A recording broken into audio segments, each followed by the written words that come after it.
Winter was never the most terrifying thing. The most terrifying moment was when you realized you had been afraid of the wrong enemy. Close your eyes for a moment and imagine the year is sometime in the late 6th century. You are living in a small village somewhere in what we now call Dark Age Europe. Dawn has not yet arrived. There is no alarm clock, no electric light slipping through a window, only the wind forcing its way through the cracks of a wattle-and-daub wall, the groan of a thatched roof beneath the weight of frost, and the heavy smell of wood smoke that has soaked into every strand of the rough wool wrapped around your body. The first thing you notice is not hunger. It is not fear. It is the cold. It reaches through your blanket of coarse wool, stiffens your fingers, and turns every breath into a sharp ache inside your chest.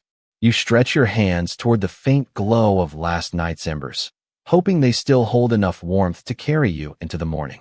If this were your only glimpse of life in the Dark Ages, you would leave with one simple conclusion.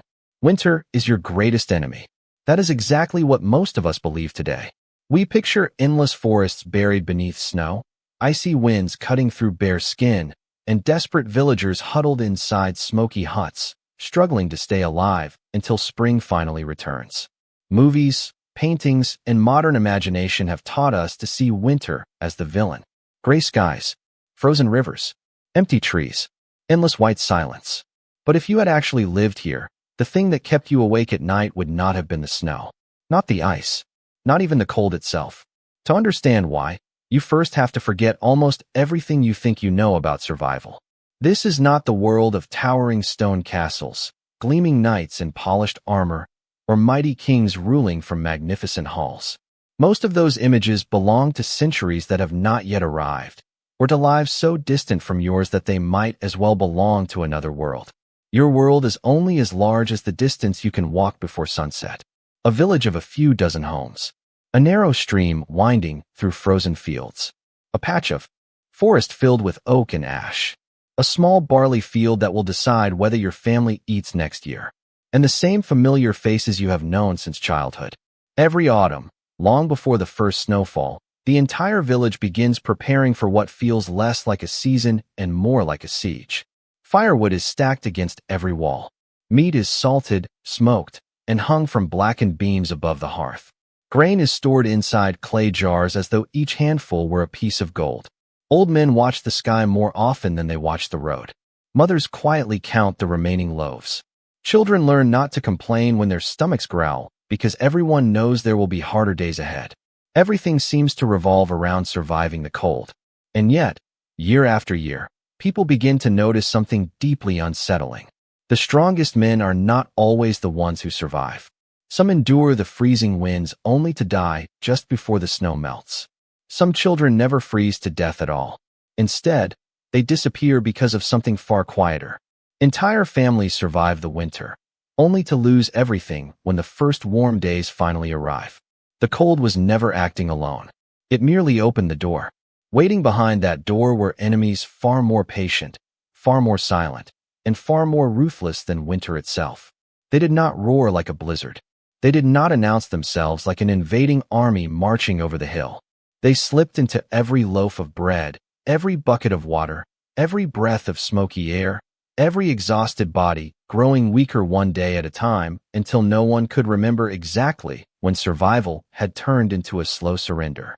That is why the people of Dark Age Europe learned something that modern life has allowed us to forget. They did not simply learn how to endure the cold. They learned to fear the things they could not see. And by the time our journey through this forgotten world is over, you may discover that winter was never the real villain. It was only the first warning that something far worse had already begun. The strange thing is that winter itself rarely decided who lived and who did not. By the time the first hard frost settled across the fields, your family had already made the decisions that truly mattered months before.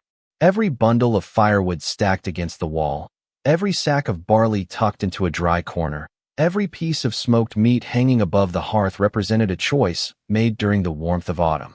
If those choices had been wise, winter became something you endured. If they had not, winter merely revealed mistakes that could no longer be corrected. Long before the first snowfall, the rhythm of the village had already begun to change. The fields no longer echoed with the sounds of harvest. Instead, Axes rang through the forest as men cut the final trees they dared to drag home before the ground froze solid. Women gathered herbs that had somehow escaped the first frost, drying them carefully above the smoke where every leaf might one day matter. Children carried armfuls of kindling that seemed impossibly light now, but would feel priceless after weeks of frozen mornings. Even the animals behaved differently. The chickens wandered less.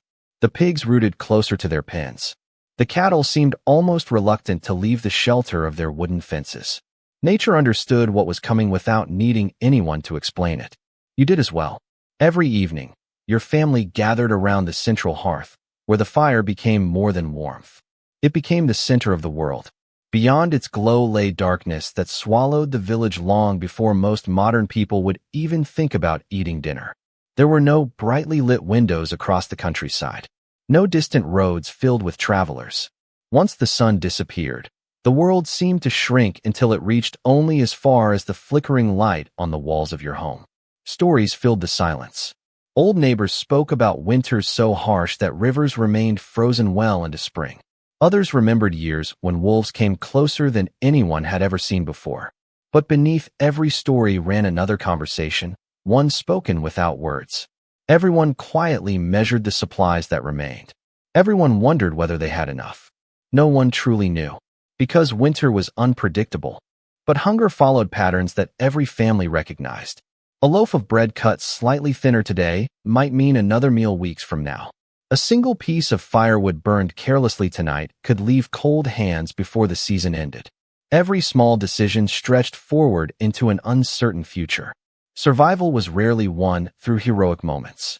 It was built from hundreds of ordinary choices that seemed almost invisible while you were making them. That is why the village never celebrated the first snowfall. They respected it. It announced that the season of preparation had ended and the season of consequences had begun. From that morning forward, every sunrise silently asked the same question. Had you prepared well enough? Yet even that question hid a deeper truth. Because food could disappear without warning. Smoke could fill healthy lungs until every breath became difficult. Water drawn from the same familiar stream could quietly carry unseen dangers. The strongest roof could still leak. The warmest fire could not protect against every threat waiting beyond its light. Little by little, you began to understand that the village had never feared winter alone. Winter was simply the stage upon which every hidden weakness revealed itself, one quiet day at a time. As the days grew shorter, another change slipped quietly into your life, one that no one spoke about directly because everyone already understood it. Hunger did not arrive like a storm. It arrived like a patient visitor, taking something small each day until you suddenly noticed how much had disappeared. The morning loaf became slightly smaller than it had been a week before. The bowl of barley porridge was filled with a little more water and a little less grain. The smoked meat hanging above the fire remained untouched for another day because everyone silently agreed that today was not desperate enough to cut another piece. Tomorrow, perhaps. Tomorrow always seemed like the better day to open the next bundle of food. You learned very quickly that eating until you felt full belonged to another season. During winter, satisfaction became a luxury that sensible people avoided. A comfortable stomach. Today could become an empty cupboard before spring. Even children understood this lesson without needing it explained. They chewed more slowly. They scraped every crumb from wooden bowls. They watched their parents before asking for another piece of bread, reading expressions that words never revealed. Around the fire, conversations changed as well. Harvests from years past became stories people told with surprising detail. Someone remembered a season when barley had grown taller than a man's waist. Another recalled apples so plentiful that pigs wandered through orchards eating fallen fruit until they could barely walk. Those memories were comforting, but they also carried an invisible warning. Good years could not feed you now. Only what remained inside your home mattered. Outside, the village looked almost peaceful beneath its blanket of frost. Smoke rose gently from rooftops each morning. Fresh snow softened every sharp edge of the landscape. The forest stood silent beneath white branches that sparkled whenever pale sunlight broke through the clouds. To modern eyes, it might almost seem beautiful. But beauty could be deceptive. Beneath that quiet surface, every family was calculating, measuring, stretching every resource one day farther than seemed possible. Every stick of firewood represented another hour of warmth. Every handful of oats represented another chance to wake with enough strength to work tomorrow. Nothing was wasted because nothing could be replaced. Then something even stranger began to happen.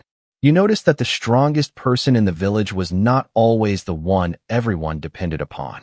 Instead, survival often belonged to the people who planned carefully, who repaired broken tools before they failed completely, who patched clothing while the holes were still small, who shared work instead of waiting until exhaustion made every task impossible. Winter rewarded preparation far more often than strength. The old widow who kept her roof tightly sealed sometimes fared better than the young woodsman who believed his broad shoulders alone could overcome the season.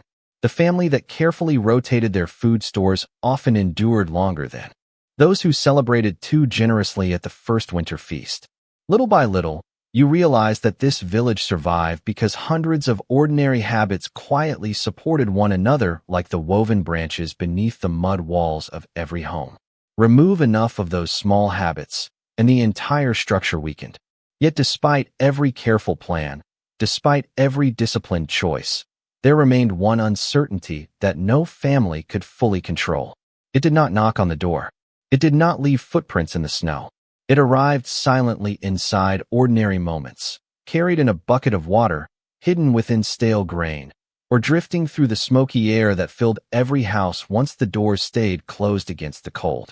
By the time anyone noticed its presence, winter itself had already become only the background to a far quieter danger. The danger became easier to understand once you stopped looking beyond your village and started looking inside your own home. The enemy had never been waiting in the frozen forest. It had been sharing your shelter from the very beginning. Every morning, before daylight reached the horizon, someone stirred the fire back to life. Thick gray smoke climbed toward the roof, searching for the small opening above before drifting back into the room. It clung to your clothes, settled into your hair, and lingered inside every breath you took. By the end of winter, you no longer noticed the smell because it had become the smell of survival itself. Yet every hour spent beside that comforting fire came with a price. Your eyes watered more often. Your throat felt rough when you woke. A cough that seemed harmless one week sometimes stayed for many weeks afterward. No one believed the fire was the enemy because without it the cold would have claimed the house long before dawn. Survival demanded compromises, and nearly every choice protected you from one danger while quietly inviting another. Water followed the same cruel pattern. The stream that supplied the village looked as pure as anything nature could create. It flowed over smooth stones, reflected the pale winter sky, and froze into delicate sheets of ice along its edges. But appearances meant very little. The same water that filled your bucket also carried whatever had washed downstream. Families had no way to see what traveled within it. They judged safety by clarity, by taste, by habit.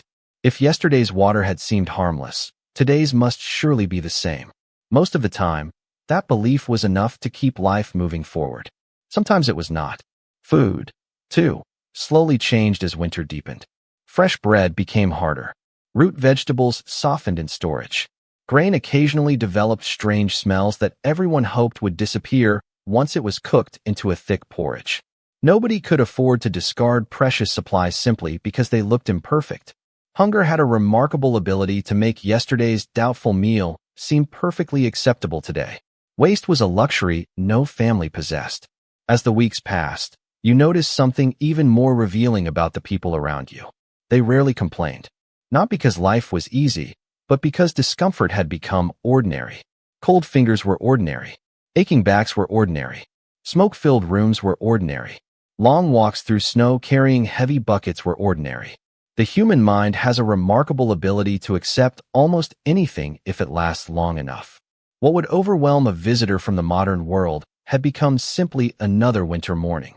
And perhaps that was the greatest difference between your world and theirs. You searched for comfort. They searched for continuity. If the fire stayed lit, if the roof held against the wind, if tomorrow looked much like today, that was reason enough to be grateful. There was no expectation that life should feel easy. There was only the hope that it would continue. Even so, an invisible tension slowly settled across the village. Conversations grew shorter. Faces became more thoughtful. Every family watched every other family without appearing to do so.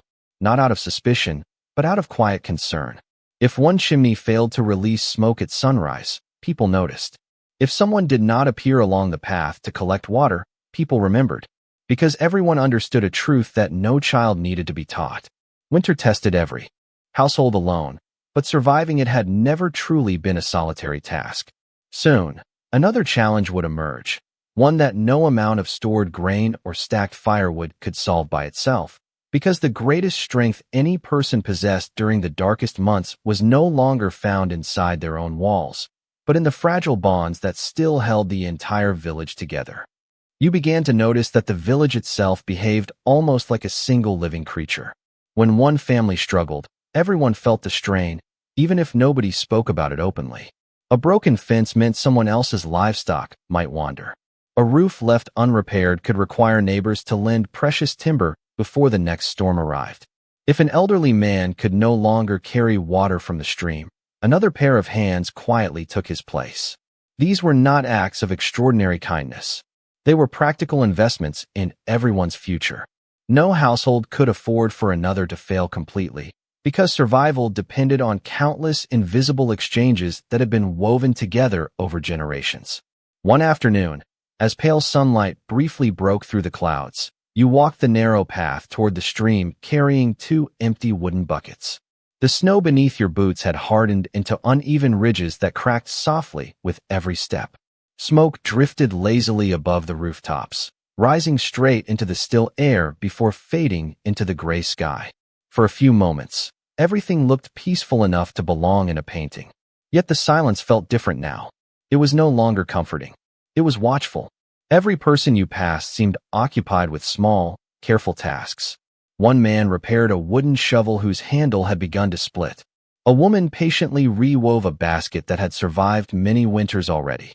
2 children gathered fallen branches too small for proper firewood because even the smallest pieces could help start tomorrow morning's fire. Nothing in the village happened by accident. Every action delayed a future problem before it could become a crisis. It slowly became clear that time itself was one of the most valuable resources anyone possessed. Repairing something today required far less effort than replacing it weeks later.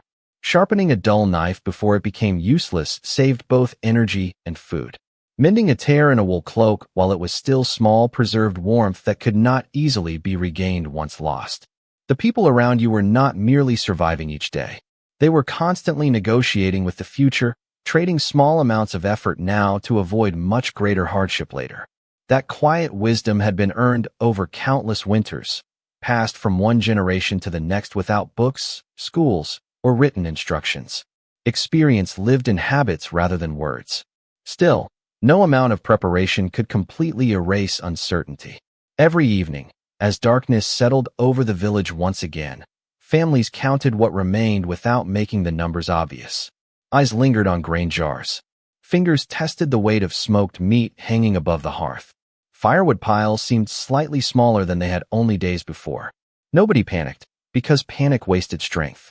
Instead, everyone adjusted. A smaller portion here. One less log tonight.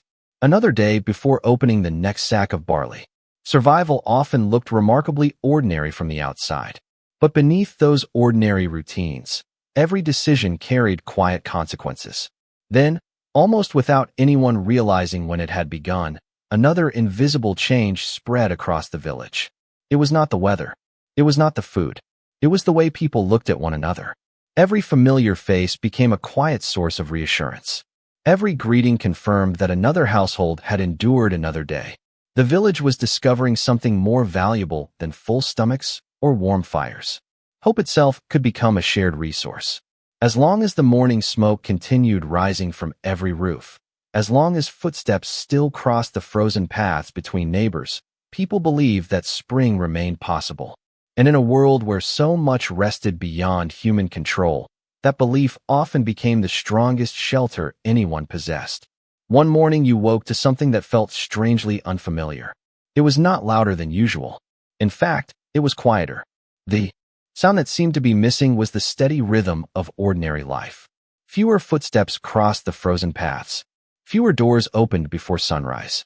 Even the dogs barked less, as though the entire village had begun conserving not only food and firewood, but also energy itself.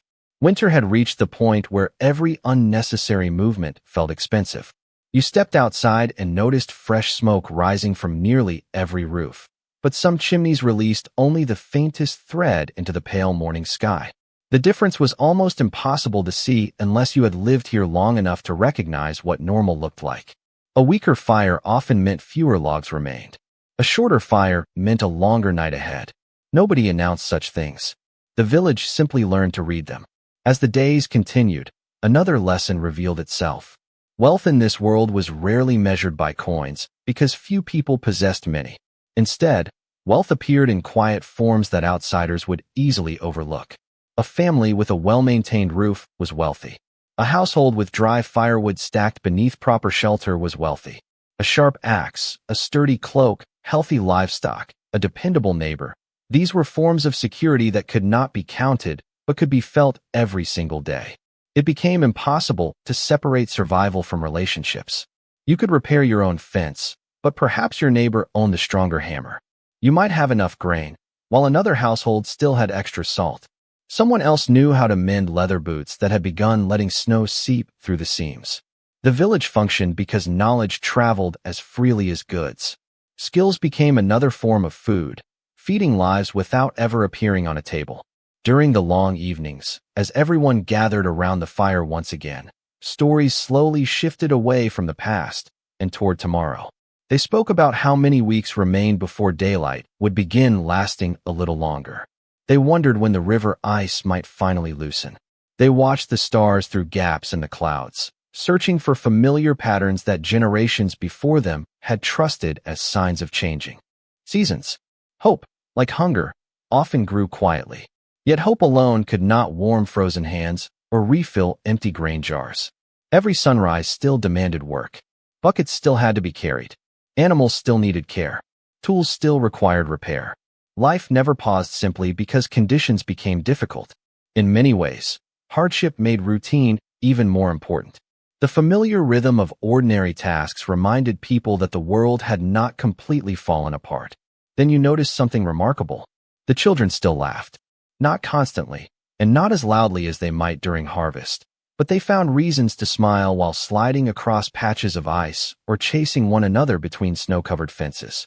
Their joy was brief, almost fragile, yet it carried extraordinary power. It reminded every adult watching that winter had not stolen everything. There were still moments worth protecting. Perhaps that was the greatest strength hidden inside this forgotten village. Survival was never built only upon food, fire, or shelter. It rested equally upon routine, trust, memory, and the stubborn decision to continue believing that another spring would eventually arrive. And it was precisely that quiet determination, shared from one household to the next, that allowed ordinary people to endure a season far more demanding than the cold alone could ever explain. By the time the longest nights of winter settled over the village, you understood that fear had changed its shape. At the beginning of the season, you feared what stood outside your door. Now you feared what might already be inside it. You no longer listened only for the howl of the wind. You listened for the silence between familiar sounds. The quiet place at the evening fire where a neighbor usually laughed. The empty path where someone normally carried water each morning. The window that stayed dark long after every other hearth in the village had begun to glow. Those small absences spoke louder than words ever could. You also began to notice how carefully people protected one another's spirits. No one pretended life was easy, but neither did they allow despair to spread without resistance. An elderly woman still baked the smallest oat cakes she could spare for children who passed her door. A carpenter spent an afternoon repairing a broken stool for a family that had little to offer in return because everyone knew that one repaired stool meant one less burden to carry tomorrow. A shepherd shared advice about keeping animals warm using little more than dry straw and careful placement inside the shelter. Knowledge flowed quietly from one household to another, passing from memory rather than from books. Every lesson represented generations who had survived before you. Every habit carried the weight of experience earned through countless forgotten winters. Looking back from the modern world, it is tempting to imagine that survival depended upon extraordinary courage. The truth was almost the opposite.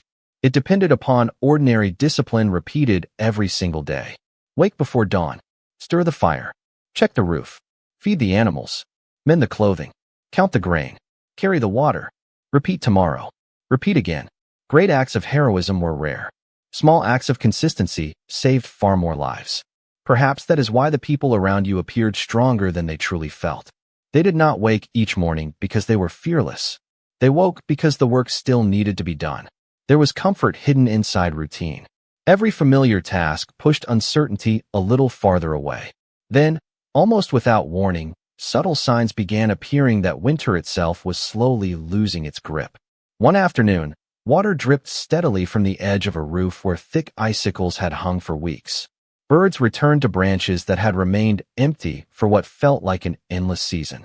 The daylight lingered only a few minutes longer than before, yet everyone noticed. Nobody celebrated. Experience had taught them that winter often offered false promises before tightening its grip once again. Still, something changed inside every heart. The possibility of spring no longer felt like a story people told around the fire. It began to feel real. And with that hope came an unexpected realization. The season that had terrified you most had not defeated the village. The snow had not been the greatest enemy. Neither had the frozen ground nor the bitter wind. The true challenge had been preserving trust while resources grew scarce, preserving discipline while exhaustion grew heavier, and preserving hope when nothing outside suggested that warmer days would ever return. Winter had simply revealed what had always been there. A community held together not by comfort, but by patience, responsibility, shared memory, and the quiet understanding that no one reached spring entirely alone. As the days slowly grew longer, you began to understand something that would have sounded impossible when winter first arrived. The people around you had not survived because they were tougher than everyone who came before them. They survived because they had learned to become part of something larger than themselves.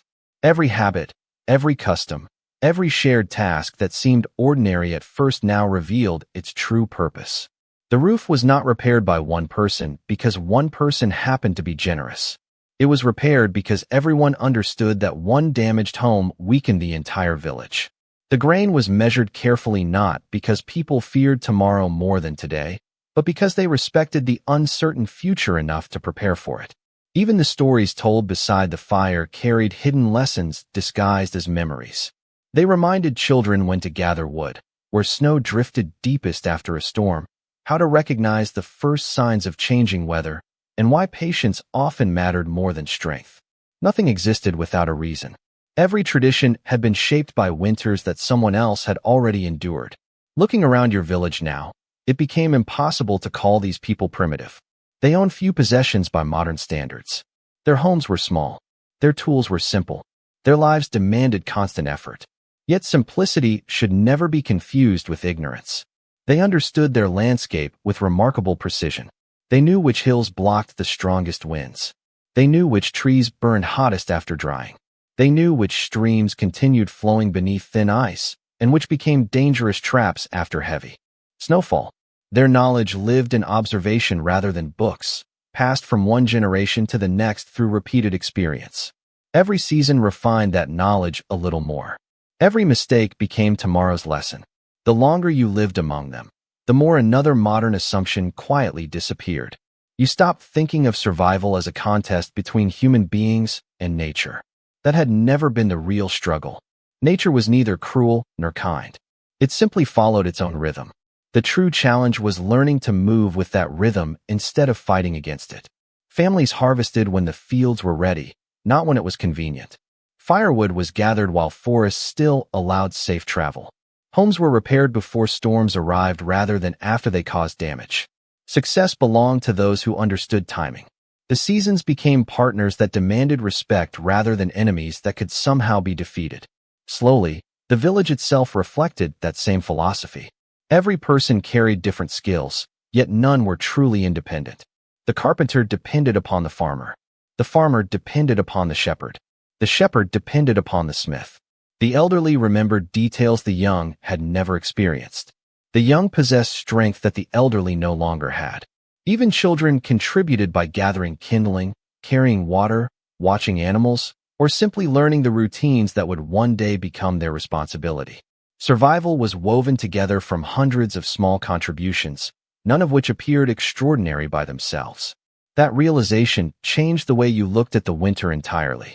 What had once seemed like a story about cold weather slowly became a story about people, about quiet cooperation instead of grand victories, about discipline instead of glory, about ordinary lives that endured because countless ordinary decisions were made correctly, day after day, season after season. And as the first faint hints of spring approached the horizon, you finally understood that the greatest achievement of this forgotten village was not that it had endured another winter. Its greatest achievement was that, despite every hardship, it had preserved the knowledge, trust, and community that would allow the next generation to face the same season with hope instead of fear. When the first true signs of spring finally arrived, they did not announce themselves with sudden warmth or fields bursting into color. They arrived quietly, almost cautiously. The snow along the edges of the path became thinner each morning. Water began dripping steadily from the roof, instead of hanging motionless as ice. The frozen stream slowly found its voice again, carrying the sound of moving water across the village for the first time in many months. It would have been easy to believe that winter had simply ended, but now you knew better. Winter had not truly ended because the weather changed. It ended because the people had endured long enough to meet the change together. Looking back over everything you had experienced, the season appeared very different from the one you had feared at the beginning. The bitter wind had been real. The frozen mornings had been real. The endless darkness, the smoke-filled homes, the careful counting of grain, the aching muscles from carrying water through snow, all of it had been real. Yet none of those things alone explained why life in Dark Age Europe demanded such extraordinary resilience. The cold was only the surface. Beneath it existed an entire system of invisible challenges that tested every part of daily life. Every meal required planning. Every repair required foresight. Every relationship required trust. Every sunrise demanded discipline. The true enemy had never been a single storm or one freezing night. It was the constant accumulation of small hardships that quietly exhausted anyone who failed to prepare, adapt, or rely upon others. That is why modern people often misunderstand this forgotten world. We imagine dramatic battles against nature because those are easy stories to tell. The real story is far quieter and far more human. It is the story of ordinary families who learned that survival depended less upon strength than upon wisdom, less upon courage than upon consistency, less upon individual achievement than upon shared responsibility. Their greatest victories rarely appeared in history books because they happened inside modest homes, around humble fires, beside worn wooden tables where tomorrow's bread was divided with remarkable care. They did not wake each day expecting comfort. They woke expecting purpose. Every ordinary task became part of something much larger than itself. Every repaired roof protected another family through the next storm. Every carefully stored handful of grain carried hope into another week. Every lesson passed from an elder to a child quietly crossed another generation without ever being written down. Perhaps that is the greatest surprise waiting inside this forgotten winter. The people who lived through it were not trapped in a darker version of our world. They inhabited a completely different one, where community functioned as security, patience functioned as wealth, and practical knowledge often mattered more than power. Their lives were difficult, but they were not meaningless. They built homes, raised families, shared stories, solved problems, and greeted each returning spring with gratitude earned through experience rather than expectation. So when you picture Dark Age Europe again, do not imagine only endless snow or frozen forests stretching toward the horizon. Remember the glowing hearth surrounded by familiar faces. Remember the careful hands repairing tools before dawn. Remember the neighbors quietly watching for smoke rising from every chimney each morning. And remember the lesson hidden beneath every frozen landscape. Winter was never the greatest danger. It was simply the season that revealed everything a community had done right, everything it had forgotten, and everything it needed to become if it hoped to welcome another spring together.